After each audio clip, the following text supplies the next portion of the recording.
va commencer tranquillement. Merci d'être là. On est à ce dernier rendez-vous du 12e Festival de la bande dessinée de Montréal. On va parler de voyage aujourd'hui. On remercie la presse qui est le partenaire des rendez-vous cette année pour le festival qui a rendu possible cette conversation. On va jaser de voyage pendant 1 heure. C'est pas plate quand même, hein? On va voyager en Inde, on va voyager en Haïti, on va voyager dans le Grand Nord, puis on va voyager surtout dans des univers de BDistes d'ici. J'aimerais commencer par les présenter. Moi, je m'appelle Catherine Emmanuel. C'est moi qui vais animer cette conversation, mais il y aura Val Bleu avec moi. Bonjour, Val Bleu. Bonjour.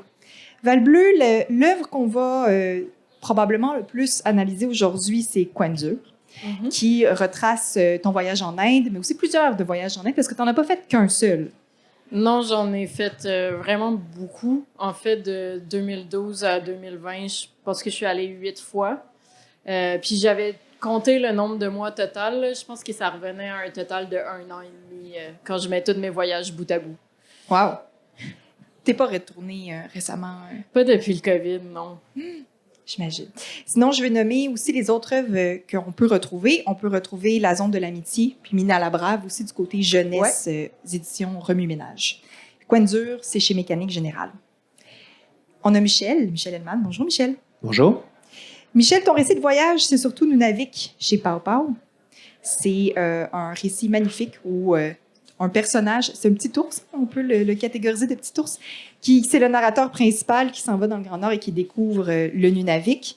Tu as écrit aussi d'autres bandes dessinées, Mylène, qu'on retrouve également chez Pow Pow, Le Petit Guide du Plan Nord chez Loi de Cravant, et plus récemment, Débarqué, de fait avec André Marois, qu'on retrouve chez La Pastèque. Et voilà.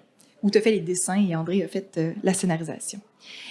Et on a Kilan Young. Bonjour, Kilan. Bonjour. Première expérience au festival. Oui. Bienvenue. Merci d'être là. Tu débarques de Gaspésie, mais on ne va pas parler de Gaspésie. Avec toi, on va parler d'Haïti.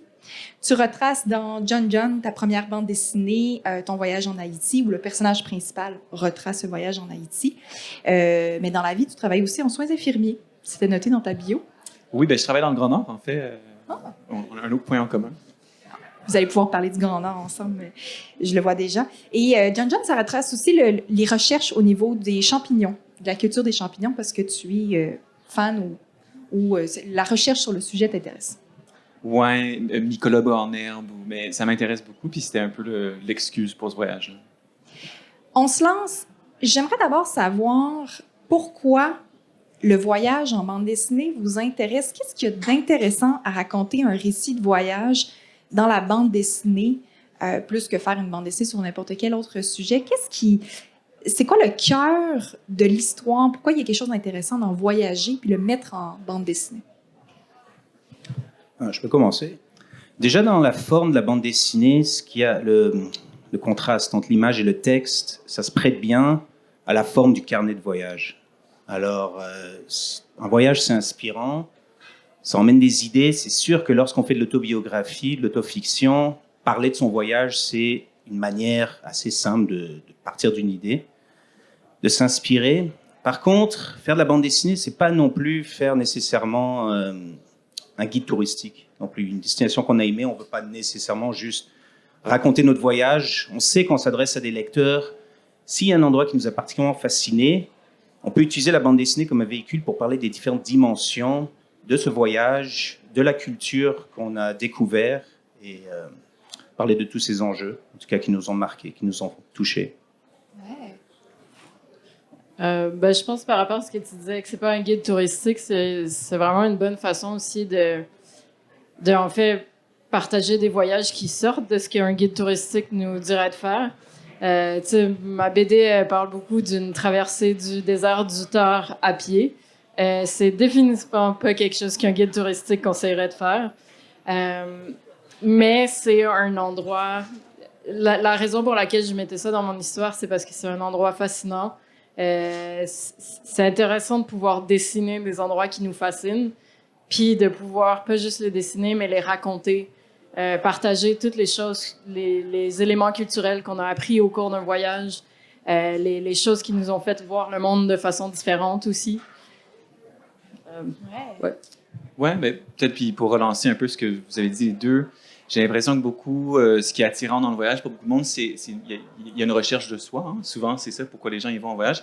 Puis la bande dessinée, ça peut être un médium quand même assez intéressant pour explorer, avec le mélange du texte, du visuel, d'explorer un intérieur. Puis il y a comme une liberté assez grande que moi je trouve en fait dans la bande dessinée où tu peux vraiment aller explorer toutes sortes d'émotions là, avec les images, avec les couleurs.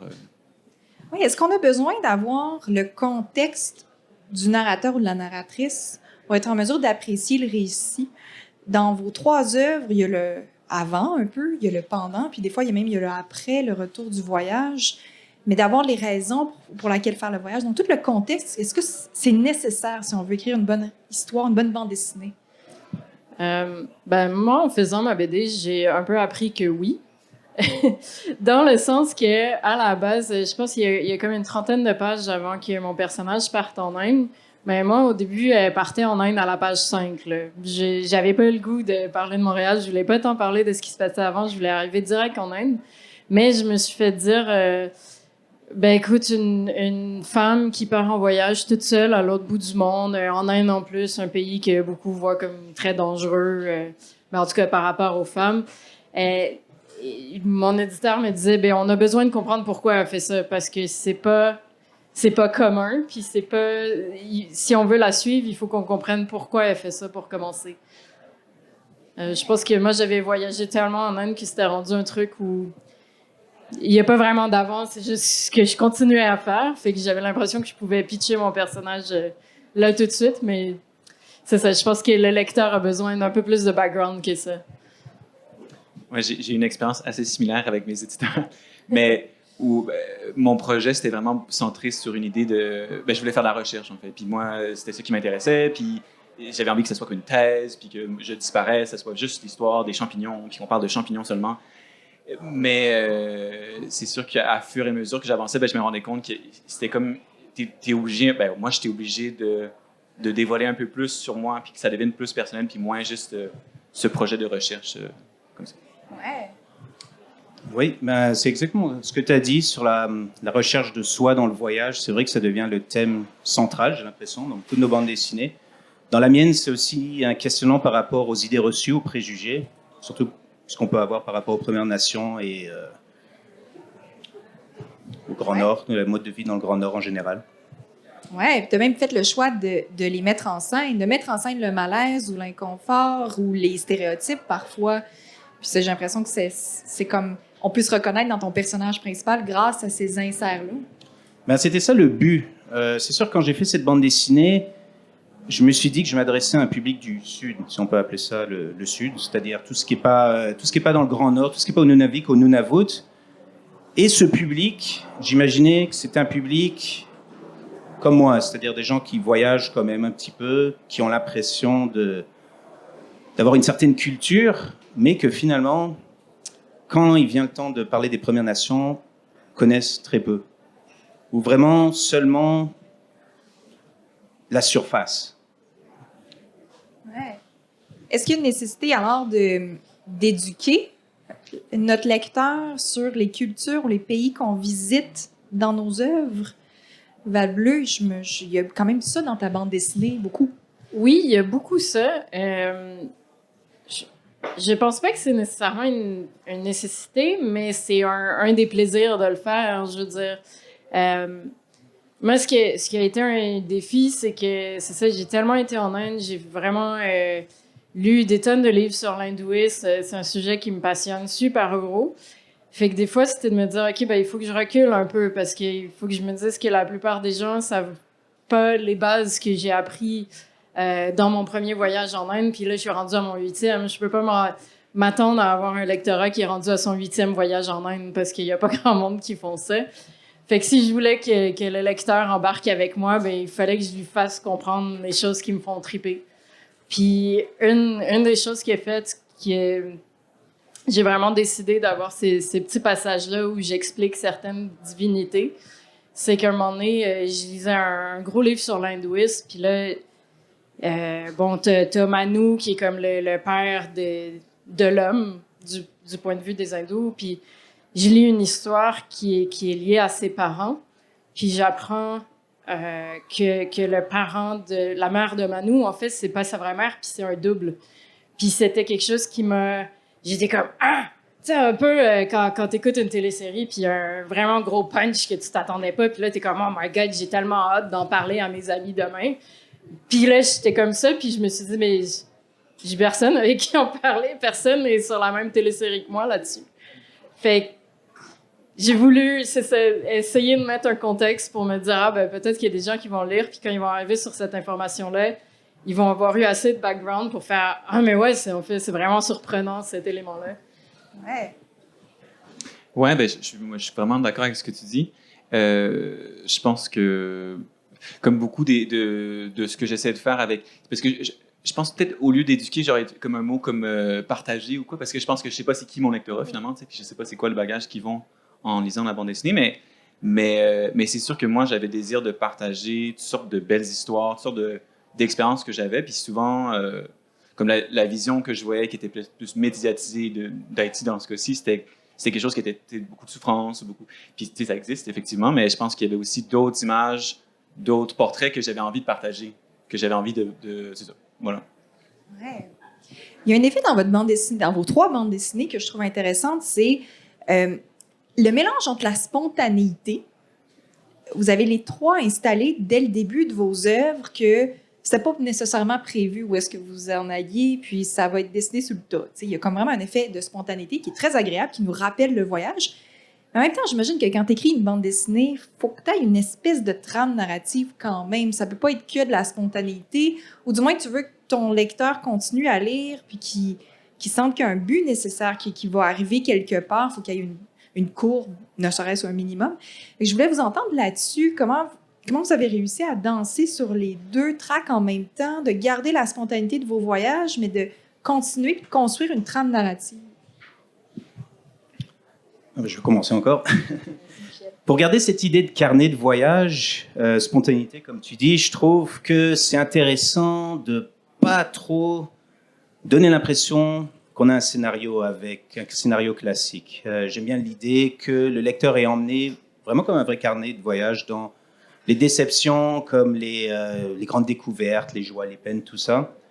Par contre, c'est sûr, quand on prend un sujet complexe, on parle d'Haïti ou du Grand Nord, des choses comme ça, il y a quand même un minimum de recherche. Et même si on donne l'impression que c'est spontané, il faut quand même bien mesurer ce qu'on décide de dire, comment on décide de le dire. Dans ma bande dessinée, par exemple, j'ai organisé ça en chapitres, comme si c'est des différentes communautés. Ça donne l'impression que j'ai fait un seul voyage, mais en fait, j'en ai fait 2. Et j'ai décidé de donner cette forme-là, parce que je trouvais que c'était plus intéressant d'emmener le lecteur dans les différents états du voyageur qui va dans le Grand Nord, en allant dans les différentes communautés. Si j'avais fait ça du point de vue linéaire, ça aurait été peut-être moins intéressant. Le lecteur aurait décroché, j'ai l'impression. Donc, garder une spontanéité, mais en même temps, trouver une manière de cerner cette spontanéité, donner une enveloppe. Ouais, je trouve ça intéressant parce que ça parle beaucoup des contradictions un peu inhérentes là, à faire de la bande dessinée. Là, que ça prend tellement de temps que comme toute spontanéité, elle est morte parce que j'ai passé tellement d'heures à réfléchir puis à travailler sur les affaires. Mais ouais, c'est quelque chose qui est comme constamment à... Ben, en tout cas, pour moi, là, je ne sais pas pour vous, là, je ne sais pas à quelle vitesse vous travaillez, mais moi je trouve ça constamment confrontant d'essayer de garder cette spontanéité vivante au travers de l'histoire et du dessin, malgré le fait que tu passes des années à raconter quelque chose qui s'est passé pas loin.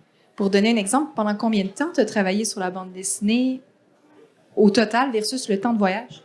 Oui, j'avais fait le calcul. Fait que j'ai passé 2 ans, puis disons que c'était pour calculer le nombre d'heures que j'ai fait. J'aurais passé plus d'heures à dessiner que les 3 mois que j'ai passé 24 heures sur 24 en Haïti. C'était comme beaucoup de temps là, à être comme travailler là-dessus. Wow. Impressionnant. Val Bleu? Ben de mon côté, c'est pas vraiment un carnet de voyage, ma BD, donc la spontanéité est peut-être... C'est pas où qu'elle s'en va, la narratrice. Oui, c'est ça. Dans le fond, c'est une histoire de fiction, puis j'avais écrit une bonne partie avant de retourner une dernière fois en Inde, puis j'ai fait un voyage de 5 mois pour vraiment documenter puis être sûr que tout ce que je disais, c'était vrai. Fait qu'à ce niveau-là, c'était pas du tout spontané. Mais en même temps, c'est sûr que comment mon voyage s'est passé, ça a beaucoup influencé beaucoup de choses de mon histoire. Comme par exemple, quand le personnage part, est déterminé, elle se dit, il faut que j'aille voir le temple d'Héra. C'est là que je m'en vais, puis ça va aider ma maîtrise. Puis finalement, quand elle arrive là, elle se rend compte qu'elle est perdue, puis qu'elle sait pas pourquoi elle voulait aller là.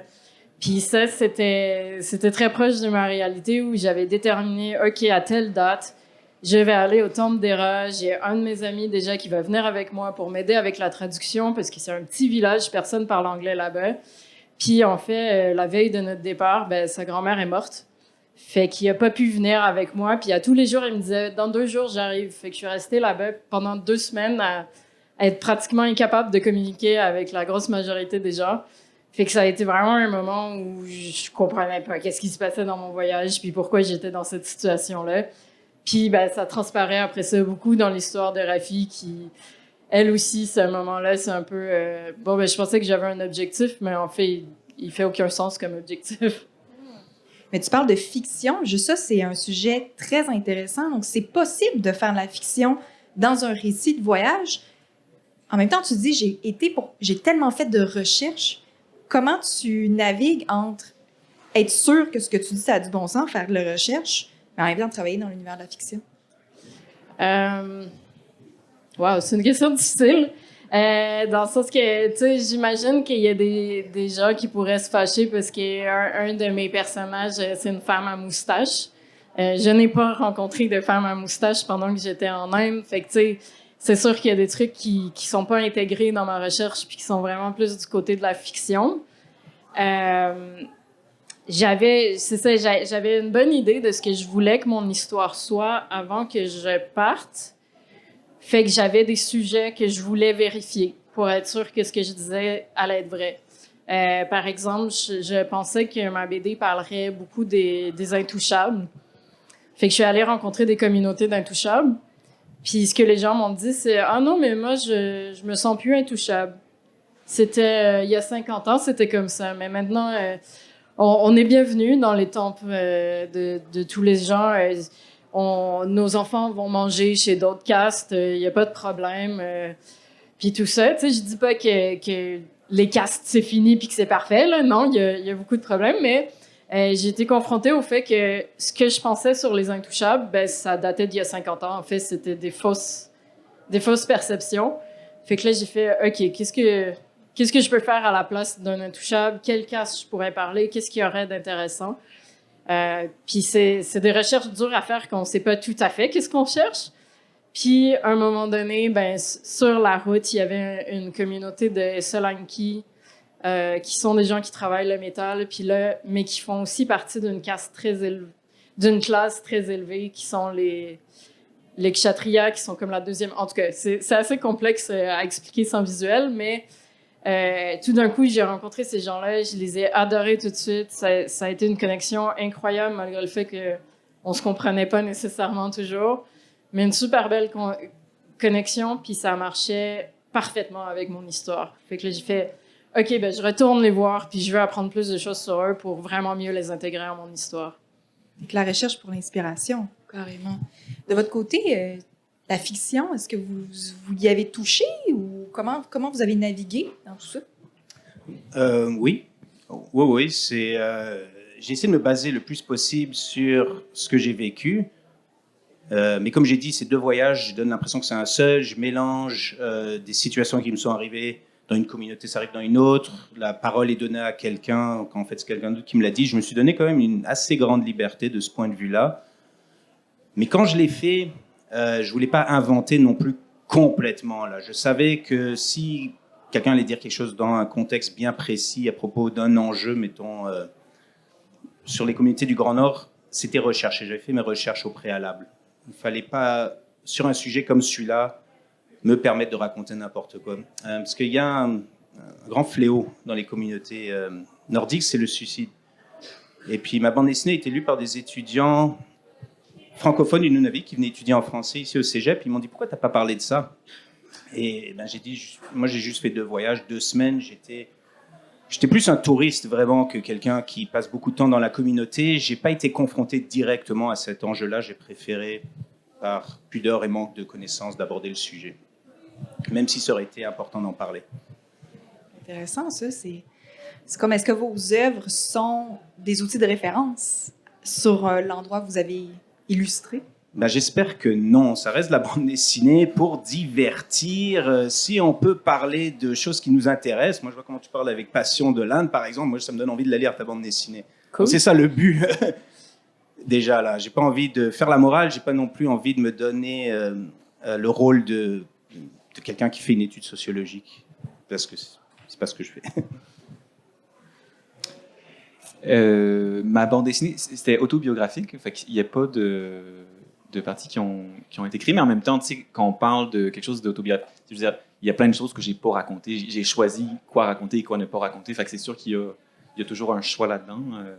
Fait que voilà, c'est pour répondre à la question de si c'était fictionnel ou pas. Mais... Étant donné que dans ton œuvre, il y a de la recherche très précise quand même sur l'univers des champignons en Haïti, est-ce que tu considères que ton œuvre pourrait être utilisée comme outil de référence sur le sujet? En plus, tu dis dans la bande dessinée qu'il manque de références là-dessus. Est-ce que maintenant, c'en est une? Ouais, ben, la morale à la fin de l'histoire, c'est un peu que ce projet de recherche, il est comme un peu incomplet. Il y a des universités une université là, qui veut l'utiliser dans un cursus, mais pas pour les champignons, là, plus dans une perspective anthropologue. Mais c'est sûr que je serais peut-être d'accord avec Michel que je me sens mal d'avoir passé 3 mois. J'ai vraiment effleuré cette surface de ces cultures-là qui sont vraiment, vraiment riches. Puis il y a plein de monde qui peuvent en parler infiniment plus en détail que moi. Je pense que ce que je voulais partager, c'était mon expérience, c'était le rapport que j'ai eu avec les gens, mais aussi avec l'environnement, puis avec les champignons là-bas. Mais c'est sûr que c'est complexe comme de parler d'autorité finalement à ce niveau-là, là, de partager quelque chose comme ça. Ouais. Parlons au niveau visuel aussi. Est-ce que ça a été un défi de représenter, parce que tu veux faire voyager ton lecteur et que tu veux lui faire montrer des paysages différents, ou tu veux représenter les paysages d'un pays aussi, mais tu as ta perspective. Ça a été un défi pour vous, au niveau visuel, de représenter les pays visités? Pour moi, c'était un grand défi. Surtout pendant la première partie du voyage, j'avais envie que mes personnages se rendent dans le désert. Parce que, le désert, c'est un peu plus vide, mais l'Inde, de façon générale, il y a beaucoup de monde, il y a beaucoup de couleurs, il y a beaucoup de détails. Puis, tu sais, tous mes effets de foule, j'ai mis plein de gens, j'ai essayé d'y travailler, mais à chaque fois que je les regarde, je me dis, il n'y a pas assez de monde. Il aurait fallu que j'en mette plus, mais je ne sais pas comment j'aurais été capable de rentrer plus de monde dans la case puis qu'elle soit encore agréable à lire. Peut-être que quelqu'un d'autre aurait trouvé une bonne façon de le faire, mais moi, à un moment donné, j'y arrivais pas à rajouter encore et encore des gens. Fait que je dirais, c'est ça le truc où j'ai peut-être le plus de frustration par rapport à mon visuel. Pas une frustration, mais ça a été le plus grand défi, mettons. Que ce soit, c'est ça, les détails des gens avec leurs vêtements qui sont hyper colorés, hyper codifiés, ou les détails aussi sur les bâtiments, où il y a souvent beaucoup de peinture dessus, de gravures. C'est dur de tout mettre, puis en même temps, on veut pas se surcharger, mais on veut pas rien laisser de côté non plus, parce qu'on veut donner une expérience relativement authentique. Moi, j'ai trouvé ça quand même très difficile à ce niveau-là. Moi, pour mon deuxième voyage, j'avais vraiment l'idée d'en faire une bande dessinée, alors j'ai apporté plein de carnets avec moi. Et je dessinais tout le temps, et certains de ces dessins sont retrouvés dans la bande dessinée. Donc même si c'est des dessins un peu croches, faits rapidement et des moustiques partout et tout, je les ai quand même gardés parce que je me suis dit qu'en parlant d'authenticité, là, c'est comme si j'emmenais vraiment le lecteur avec moi. Je garde ce côté carnet de voyage. C'est sûr qu'on a envie de raconter l'expérience qu'on a eue. Le dessin, ça fait partie de ça. Les détails qu'on choisit de mettre ou les détails qu'on choisit d'enlever, par exemple. Ce que la bande dessinée me permet de faire aussi, c'est parfois aller dans la métaphore visuelle, dans l'absurde, comme quand je représente le gros dépotoir de Kuujjuaq, où je me permets de rajouter des choses inventées, par exemple. C'est en noir et blanc, Kylian, ta bande dessinée. Ouais, oui, c'était en noir et blanc. Je pense qu'il y avait un désir là-dedans de reproduire un peu cet effet-là du soleil tapant puis des ombrages à pu en finir. Et c'était aussi comme un désir de métaphoriquement parler des écarts ou de parler des contrastes qui sont assez présents dans ce pays-là. J'ai les foules. C'était tellement un long C'est défi. tough, les foules. Mais j'avais vraiment envie de. Je pense que parce que j'ai beaucoup d'amour pour des personnes là-bas, pour des lieux, pour la culture. Puis j'avais envie de bien le représenter. J'avais pas envie que ça soit fait vite. Fait que je mettais vraiment beaucoup de temps puis d'efforts. Puis j'avais un carnet où j'ai beaucoup dessiné quand j'étais là, mais après ça, j'ai fait de la recherche par après, retrouver des photos pour essayer d'être le plus fidèle possible au lieu visité. Puis au niveau des personnages, est-ce que quand vous dessinez une autre culture, c'est frileux parfois? Est-ce que vous êtes retrouvé dans une situation d'inconfort ou « Ah, je sais pas, je veux pas tomber dans les stéréotypes », tu sais, de représenter l'autre? On en a parlé en long et en large, Michel, déjà, mais on a fait un balado ensemble sur la question, mais je suis quand même curieuse de vous entendre parce que c'est une question complexe quand on veut faire de la bande dessinée, dessiner l'autre. Comment ça s'est passé, votre expérience?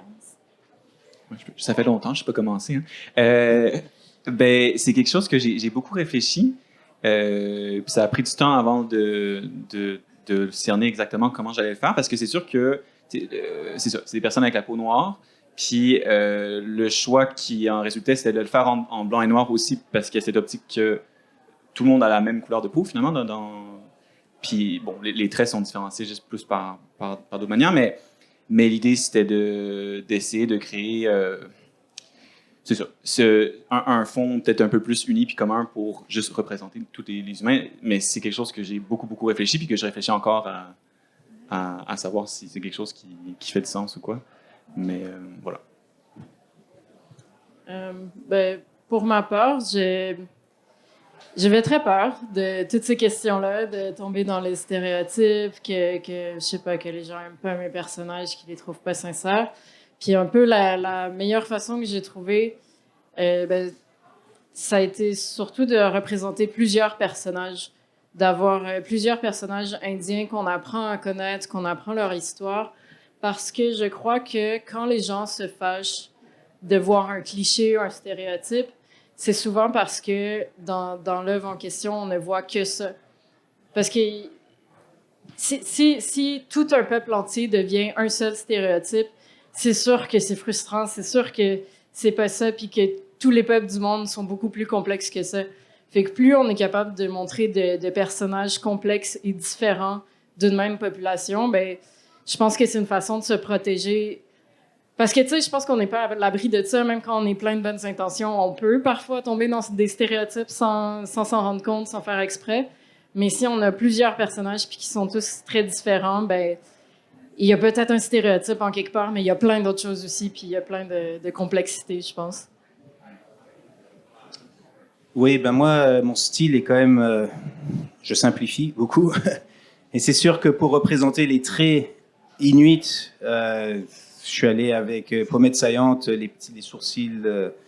on voit bien les sourcils, les yeux plissés. Je me suis pas posé honnêtement beaucoup de questions quand je faisais ma bande dessinée sur cet aspect-là, même si ma bande dessinée traite des stéréotypes, c'est un thème important, mais je réalise que ça fait quand même longtemps, un petit moment qu'elle est sortie de Nunavik.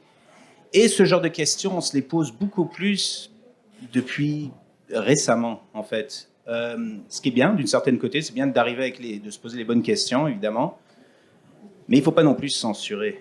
Quand on a envie de parler de quelque chose, il ne faut pas se dire « Ah, là, si je ne fais pas ça de cette manière-là, je risque de tomber dans ce piège-là. » Et après, finalement, on ne produit rien. Je trouve que c'est la mauvaise approche. Je pourrais peut-être rajouter juste un petit quelque chose. C'est quelque chose que je trouvais vraiment intéressant dans les œuvres de Marjane Satrapi, qui a fait Persepolis. Puis, je pense que j'avais entendu une entrevue ou quoi d'elle qui parlait, puis je trouvais ça assez fascinant, son approche par rapport à la chose, qui, finalement, Persepolis, c'est adressé à une audience qui est européenne ou française, mais qui parle de personnes qui proviennent d'Iran. Et son style de dessin très simple, qui ouvre une accessibilité, ça renforce un peu une identité. C'est plus facile de s'identifier à un dessin simple qu'à un dessin qui est hyper réaliste, disons. Fait que n'importe qui voit le personnage est capable de s'identifier et de se projeter dedans, versus si c'était l'hyperréalisme, ça aurait plus tendance à créer une distanciation où le lecteur européen serait moins nécessairement capable de voir la personne derrière. Ouais, ça permet de plus de se projeter, c'est intéressant. Mais tu sais, même quand la personne raconte sa propre histoire, je pense à la série L'Arabe du futur, qui touche énormément de stéréotypes sur la communauté arabe, mais pourtant, l'auteur lui-même, c'est son histoire. Donc, les questions sont larges, puis peuvent. Mais j'aime bien cette idée de pouvoir se représenter, se projeter. Est-ce que c'était un désir que le lecteur puisse se projeter dans vos narrateurs, narratrices? Val-Bleu, est-ce que tu voulais que n'importe qui puisse se mettre dans la peau de ta narratrice? Oui, je crois. Mais en fait, je voulais pas seulement que les gens puissent se mettre dans la peau de Rafi, avec qui l'aventure commence et termine, mais aussi qu'ils puissent se mettre dans la peau de tous les autres personnages. De voir que au-delà de toutes les choses, les clichés qu'on entend justement à propos de l'Inde, ben il y a des gens... des gens d'une très grande générosité, des gens aussi qui vivent des problèmes, des questionnements qui sont pas si différents des nôtres non plus, d'autres qui sont totalement différents aussi, mais qu'on puisse voir un peu de nous dans un peu tous les personnages, finalement. Michel, tu as dit ma BD, je l'ai écrit il y a longtemps, Nunavik. Aujourd'hui, c'est différent. Est-ce que les récits de voyage, les bandes dessinées de voyage vieillissent bien?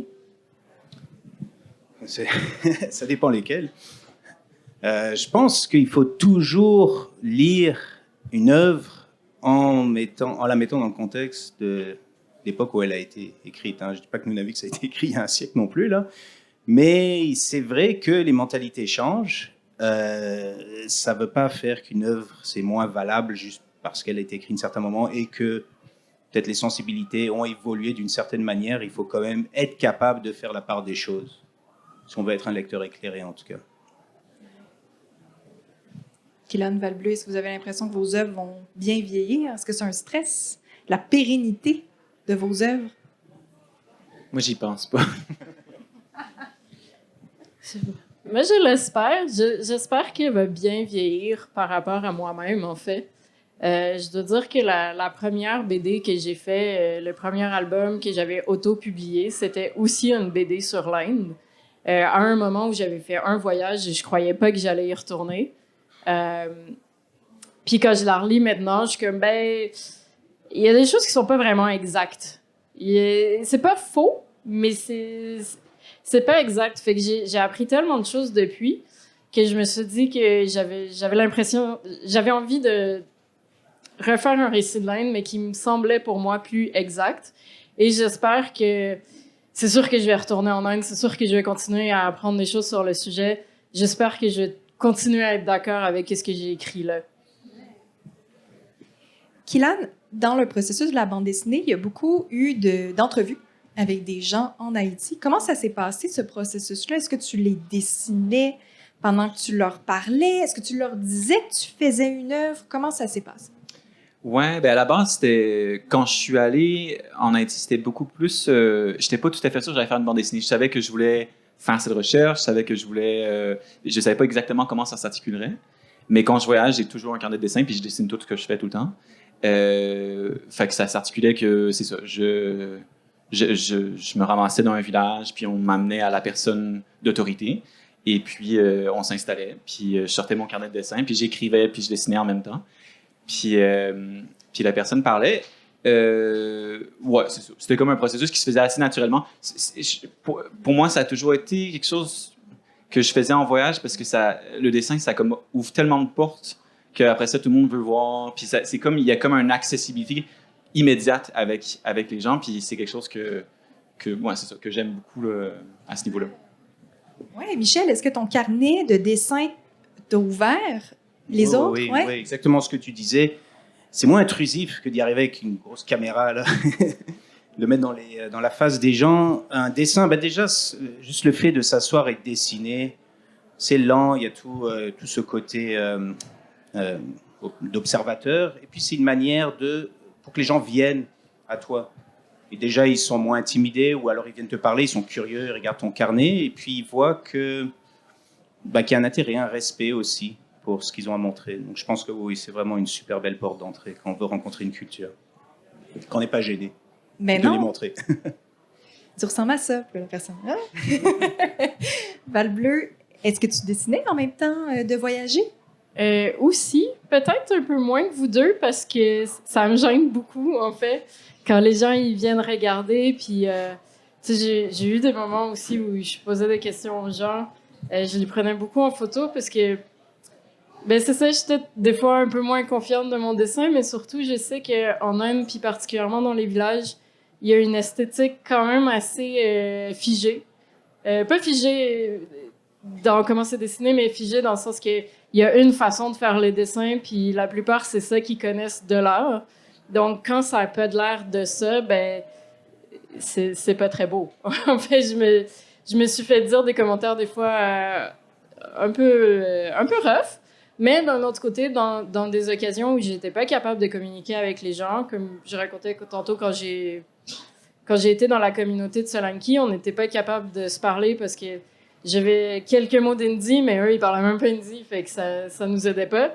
Je m'assoyais à côté d'eux, puis je dessinais, puis j'avais une petite fille grimpée sur moi qui regardait sans arrêt, puis qui faisait des bruits de pète avec sa bouche en même temps. C'était très intense comme expérience, elle m'a éternué dessus, toute le kit, mais ça a donné une super connexion en même temps avec ce monde-là.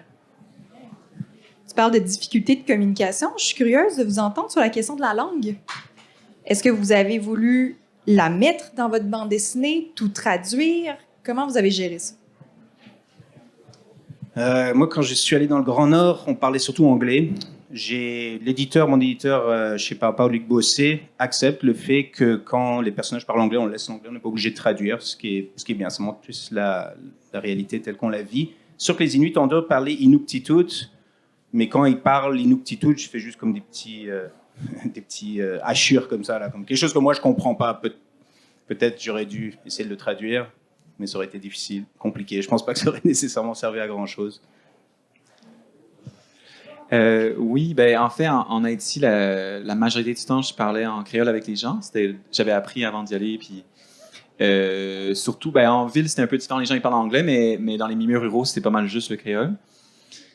Il y a comme une transition dans l'histoire de la bande dessinée dans Jonjon, où au début, il y a comme du créole, en tout cas des phylactères avec du créole non traduit.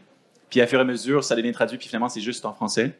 Puis c'est un peu comme c'est ça qui se passe pour le personnage, qu'au fur et à mesure, je me sentais de plus en plus à l'aise, puis je comprenais tout ce qu'il disait. Puis il y a comme un désir de retransmettre ça, que le lecteur vive cette expérience de comprendre la langue.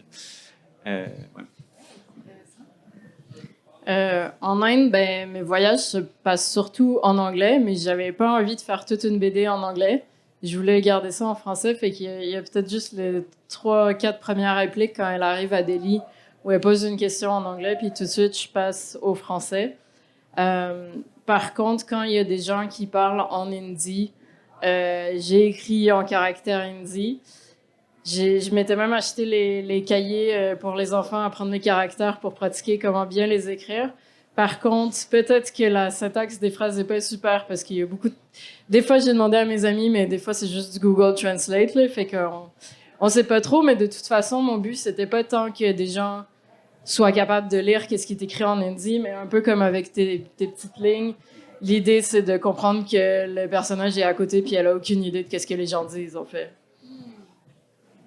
Je suis curieuse de vous entendre sur la réception de votre œuvre. Est-ce que vous l'avez fait lire par les communautés du pays ou de l'endroit que vous décrivez? Est-ce que la réaction a été différente que quelqu'un qui ne vient pas du tout de l'univers qui est représenté?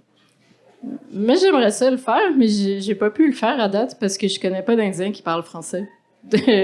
ou je veux dire, c'est sûr qu'il y en a à Montréal, mais c'est pas des Indiens qui ont la vie que je décris, celle des villages du Rajasthan.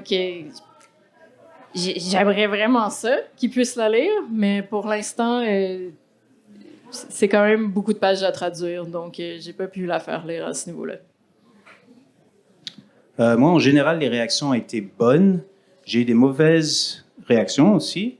Des gens qui ont peut-être mal interprété mes propos, c'est possible. On ne peut pas toujours contrôler la réaction des lecteurs. Mais pour un sujet sensible comme les relations avec les Premières Nations, c'est clair qu'il fallait que je m'y attende. Les réactions négatives, juste pour clarifier, est-ce que c'était des communautés ou des lecteurs tout acabit? J'ai pas eu beaucoup de réactions des communautés. Les étudiants francophones, ça c'était la première fois que je rencontrais un groupe qui avait lu, qui pouvait me parler directement, et la réaction était bonne. Mais j'ai entendu d'autres gens sur les sites qui disaient « Ah ben non, c'est une vision raciste, blablabla, bla, bla, bla. » Ce qui en fait, c'était pas mon intention évidemment, mais donc une interprétation comme ça de ma bande dessinée. Oui, pendant le processus d'écriture, il y avait comme cette inquiétude-là, fait que j'essaie de le faire lire à différentes personnes. Il y a entre autres, j'oublie son nom, Pierre Mine, qui est un prof d'entrepôt à l'UDM qui se spécialise sur Haïti. Puis ça m'a beaucoup aidé à rediriger un peu certaines choses. Mais c'est ça, comme je le dis dans les remerciements, j'ai pas écouté tous les conseils qu'il m'a donnés. Puis généralement, la réception de la communauté haïtienne à Montréal puis en Haïti, c'était positif. Ouais. C'est comme un peu la même réaction. Il n'y a pas eu de différence dans les réactions. Non. C'est intéressant. Je suis curieuse de savoir, est-ce qu'il y a quelqu'un dans la salle qui aimerait poser une question? Il y a un micro qui est là, il reste quelques minutes. Gênez-vous pas. Ça va. Est-ce que vous avez peur d'être associé au récit de voyage en tant qu'artiste de bande dessinée? Je rigolais avec mes éditeurs tantôt parce que j'ai dit « Ah, encore une table ronde sur le voyage. » C'est comme... encore une fois. Non, peur, c'est pas le bon mot, mais disons que c'est quand même quelque chose qui est associé, mais j'ai juste à faire d'autres bandes dessinées qui parlent pas de voyage, hein, c'est ça. Bonne réponse. Ouais, je pense que je pourrais répondre exactement la même chose. C'est sûr que c'est un thème, je suis invité souvent à parler de voyage aussi, et pourquoi pas, si je peux continuer à faire des voyages, j'en parlais dans mes bandes dessinées, mais je pense pas que je vais me sentir nécessairement bloqué dans ce thème-là. Moi, je suis bien contente d'être invitée à une table ronde de voyage parce que d'habitude, je vais juste parler du fait que je suis une femme dans le milieu de la BD. Fait que là, j'ai pas besoin de parler de ça pour toi. Ouais. Puis comme vous disiez, je fais des BD qui sont pas de voyage aussi. Fait que j'espère être invitée à d'autres tables rondes sur d'autres sujets. Mais comme je pense que tout le monde peut remarquer, je suis super passionnée par l'Inde. Fait que ça me fait très plaisir d'en parler. Rapidement, dans ta bande dessinée, comme ça s'installe, il y a comme un genre de pattern que on a des chroniques historiques qui sont en noir et blanc, puis ensuite on a le récit. Ça, est-ce que c'est venu dès le départ dans ta démarche de comme séparer l'aspect, je vais parler de l'Inde de façon générale, puis je vais rentrer dans l'Inde en tant que voyage? Ça n'a pas été là dès le début. Mais ça existait déjà comme tel parce que ces parties-là en noir et blanc ressemblent beaucoup à des notes que j'ai prises, moi, pendant mes voyages, en assistant à toutes sortes de conférences culturelles sur plein d'aspects différents de l'Inde. Fait que j'avais déjà ça en quelque part. Puis après ça, je me disais, OK, si je veux que les gens comprennent bien mon récit, il y a un certain nombre d'informations qui est nécessaire que tout lecteur qui lit ma BD connaisse ces informations-là. Puis j'avais pas envie de mettre ça dans des dialogues, qui sonnent faux. Mais pourquoi si ça, blablabla. Puis là, ça a plus l'air d'une vraie conversation. Puis je voulais pas comme illustrer une conférence non plus. Fait que c'est ça. Après avoir tourné un peu en rond, cherché différentes façons de placer l'information, je suis revenue à ce qui était le plus naturel, à comment je l'avais fait dès le début pour moi-même. Est-ce que, tantôt, on a parlé un petit peu de la force de la bande dessinée pour raconter un récit de voyage.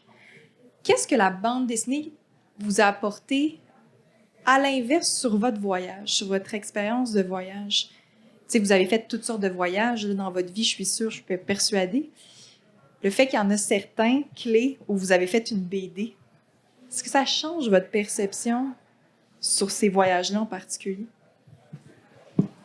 Ben, c'est sûr que pour ma part, le dernier voyage que j'ai fait, je l'ai vraiment fait dans le but d'écrire la BD. Donc, c'est un voyage qui aurait eu aucun sens si j'avais pas un projet qui était associé à ça. Tu sais, c'est ça, j'ai cherché très longtemps, j'ai gossé tous les gens que je rencontrais pour leur dire, OK, où est-ce que je peux trouver des communautés de Rabari? Où est-ce que je peux trouver... Puis je pense que c'est vraiment le fun parce que dans le fond, si j'avais pas eu ce projet de BD-là, je me serais peut-être pas permis d'aller dire, ben, je veux rencontrer telle ou telle communauté juste pour entrer en contact avec eux, apprendre à les connaître. Tu sais, j'ai passé des moments vraiment le fun avec ces communautés-là, mais on dirait que ça me prenait le projet pour me donner le droit, le prétexte de le faire.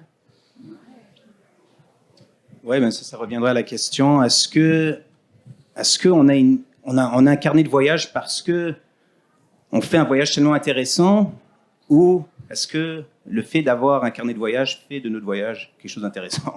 Si on peut comprendre, c'est rentrer dans cette idée qu'on observe, qu'on va plus lentement, qu'on est plus à l'écoute, en tout cas qu'on veut donner vraiment une richesse à ce qu'on est en train de vivre à travers la bande dessinée ou à travers l'écriture, en tout cas le médium qu'on choisit. C'est sûr que ça va donner une dimension différente. Ouais, moi je pense que j'ai beaucoup plus réfléchi à Haïti à cause de cette bande dessinée que si j'avais juste passé les 3 mois là-bas. Je veux dire, les recherches que j'ai faites après, pour les volets historiques, toutes sortes de choses que je connaissais un peu ou vaguement, mais que j'ai dû vraiment plus me plonger dedans. Puis, moi j'ai aimé ça là, parce que je trouve ça intéressant. Mais c'est sûr que j'ai un rapport différent maintenant si j'avais juste fait le voyage.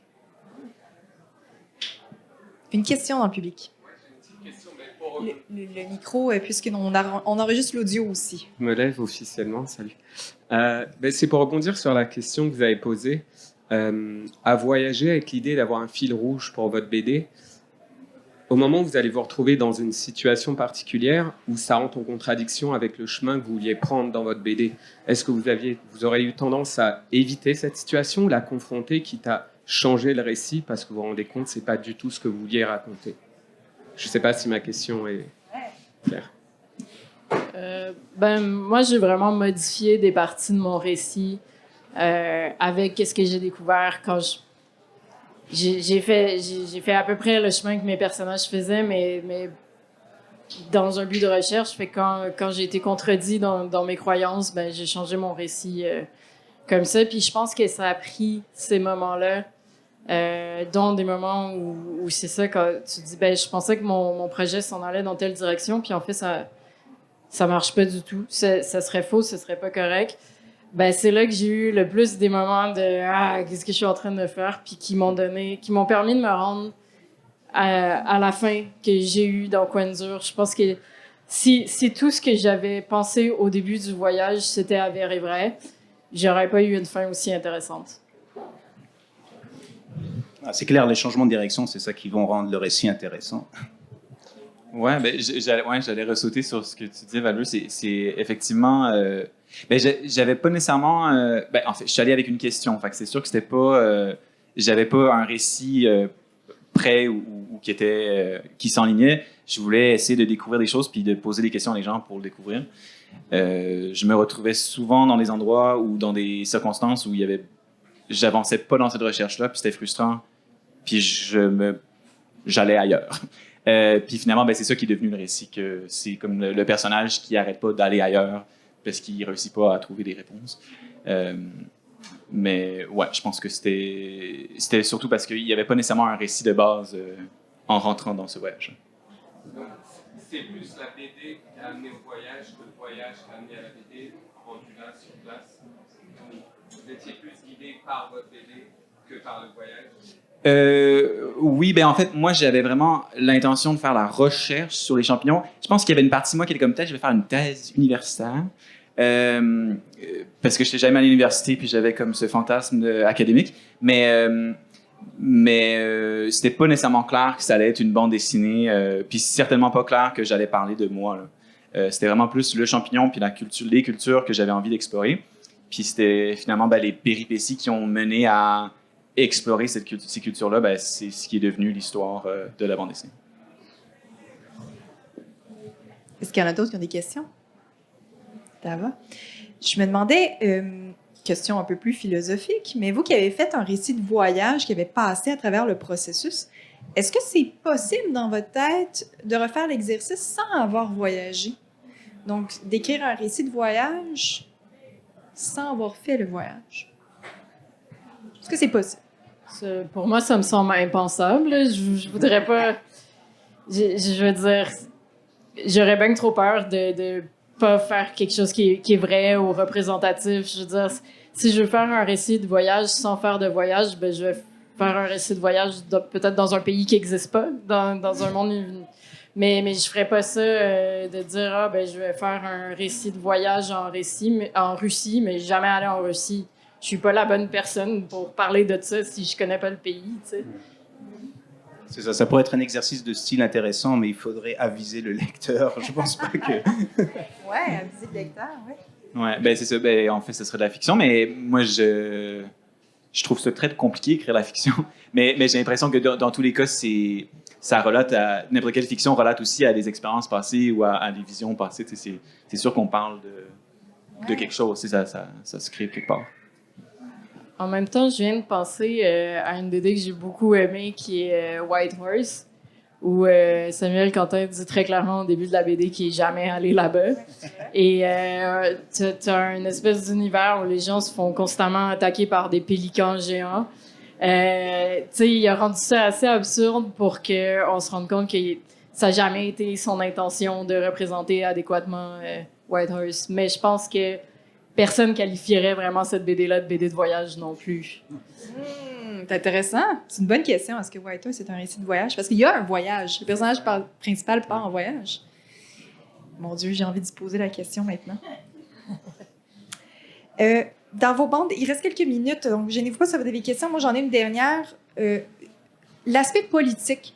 Tu sais, vous avez abordé des questions culturelles, des questions historiques, aussi des environnements, des endroits que vous avez visités. Est-ce que l'aspect politique, vous avez volontairement pas voulu y aller là, ou vous l'avez fait? Je suis curieuse de vous entendre sur ça, sur cet aspect-là. Oui, en fait, c'est très compliqué la politique en Haïti. Puis le président qui venait d'être élu à l'époque et depuis a été assassiné. Et en tout cas, c'est un sujet qui est vraiment, vraiment complexe puis que j'aurais absolument pas pu clairement expliquer dans une bande dessinée. Initialement, je pense qu'il y avait plus d'éléments. Tu sais, il y a une page où on voit une manifestation. Il y a beaucoup de graffitis qui ont des messages politiques qui sont émis dans l'arrière-plan. Puis il y avait un choix de vouloir inclure ces messages-là ou ces graffitis-là. Mais c'est sûr que il y avait quand même je voulais quand même mettre des freins. À la base, il y avait plus d'inclusion des commentaires politiques de ce que les gens que j'interviewais me disaient, mais que j'ai fini par enlever parce que ça devenait trop compliqué, que c'est une opinion d'une personne, puis après ça, quand tu mets ça dans une bande dessinée, ça devient plus une vérité qu'une opinion, puis là, ça devient compliqué. Fait que, ça teintait trop, en fait, ouais. Ouais, c'est ça. Fait que c'était juste plus simple pour moi d'essayer de couper plus ces parties-là, finalement. Moi, je voulais éviter de donner l'impression que je versais dans une forme de militantisme. Hein. Moi, je donne le point de vue de ce personnage qui est fasciné par le Nord, qui va dans le Nord. Je veux que les lecteurs s'identifient à ça, sans vraiment donner mon opinion par rapport à ce que je vois comme les grands enjeux politiques. Moi, j'ai pas parlé de politique dans ma BD parce que jusqu'à mon dernier voyage, j'ai pas beaucoup parlé de politique avec mes amis. Ça n'a pas beaucoup influencé mes voyages. Je veux dire que dans le dernier voyage, par exemple, celui que j'ai fait pour écrire cette BD-là, à ce moment-là, il y avait beaucoup de choses qui brassaient à Delhi, entre autres avec les communautés musulmanes. Mais comme ma BD ne parlait pas du tout de ces communautés-là, ça aurait comme été botché d'essayer de l'insérer, puis j'aurais pas été capable d'y rendre justice. Tu parles quand même des castes, quoique c'est pas un aspect politique, c'est culturel, ish politique, ish historique, là, mais ce choix-là d'adresser quand même ce côté-là de l'Inde, puis est-ce que ça a été un défi? Quand même, parce que au bout de mes 7 premiers voyages, puis en commençant le début de mon histoire, je pensais que je connaissais bien ce sujet. Et là, j'ai commencé à creuser, puis je me suis rendu compte que je connaissais rien. C'est un sujet, c'est ça, c'est social, c'est historique, c'est politique, et c'est très difficile aussi parce que pour beaucoup de choses, je posais des questions aux gens et ça les choquait souvent. Par exemple, quand on parlait des castes au début, tout le monde disait « Ah, mais non, mais j'ai pas de problème avec aucune caste, c'est plus comme avant, les communautés se mélangent, pas de problème, blablabla. Bla, bla. » Puis après un bout, j'ai commencé à réaliser que c'était un peu trop peace and love pour être la réalité. Fait que j'ai essayé de poser des questions qui allaient peut-être les chercher un peu plus. C'est-à-dire, je leur demandais, mais vous, est-ce que vos enfants, ce serait correct qu'ils marient une autre caste? Et puis ça, c'était pas une question à poser. En général, à partir de là, ils voulaient plus me parler. Ça a souvent mis fin aux conversations. Fait qu'il a fallu que je trouve des façons vraiment détournées pour essayer de poser ces questions-là. Puis dans ces questions-là, finalement, c'est là que j'ai vu que leur côté... c'est fini les castes, tout le monde s'aime, pas de problème. Ben, c'était en surface dans c'est ton voisin, mais c'est pas quelqu'un qui rentre dans ta famille. Quand ça devient dans la famille, là, c'est une toute autre histoire. Ça a bien montré le tabou qui existe encore sur la question. Je pense qu'on va conclure là-dessus. On arrive à la fin de notre conversation. On a parlé de voyage aujourd'hui. D'ailleurs, vous pouvez réécouter la conversation sur le web après le festival. Val-Bleu, Michel Hellman, Kila Young, merci beaucoup d'avoir été là. Merci. Merci. Merci.